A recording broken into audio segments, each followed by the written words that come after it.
Hello friends and everyone.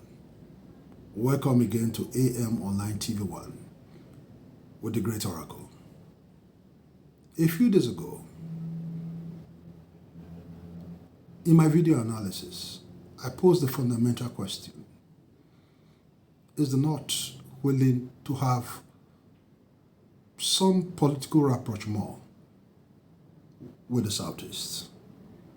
Or simply put, will the North have a political handshake across the Niger with the Southeast? This question now elicits some answers. The return to civil rule in 1979 produced a northern presidential candidate in the person of Alhaji Shehu Shagari and a vice presidential candidate, late Chief Alex Ekwueme, from Anambra, the old Anambra, now Anambra State. And in 1992, Alhaji Bashir Tofa, the presidential candidate of the National Republican Convention, NRC, picked a brilliant economist, Sylvester Ugo, as his vice presidential candidate. Both moments, the 1979 moment and the 1992 moment, signified, even if fractious, the seeming relationship, political stalwarts, power brokers, and party apparatchiks from the North who were eager to establish some political rapprochement and alliances between the Southeast and the North. Though these alliances were not rooted in some deep political affinity, they were driven more by the presidential politics at the time and electoral convenience. We're in 2025, as our country inches toward 2027 presidential elections, the question which remains is the North willing to have a political handshake with the Southeast? Discerning observers of our presidential politics would invariably suggest in periphery answers that historic animosities which stem from the civil war that lasted between 1967 and 1970 are still potent,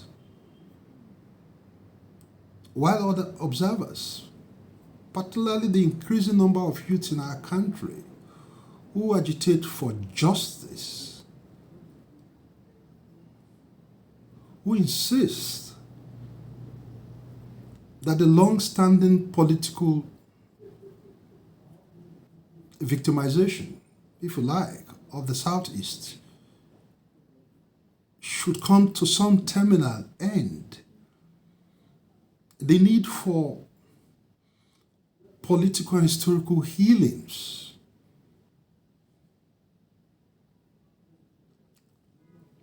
tend to prefer answers that are contrary to those presented by other discerning observers.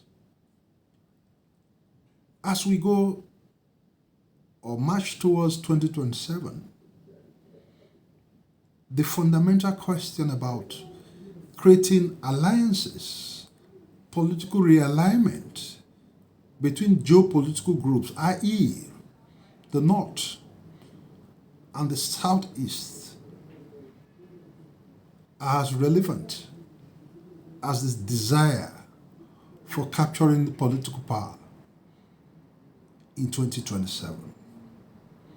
Numbers, votes are important in presidential politics.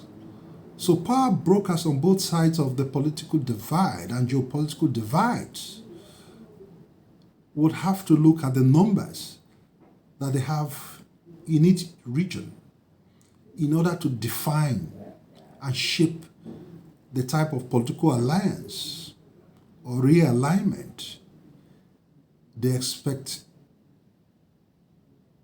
to create.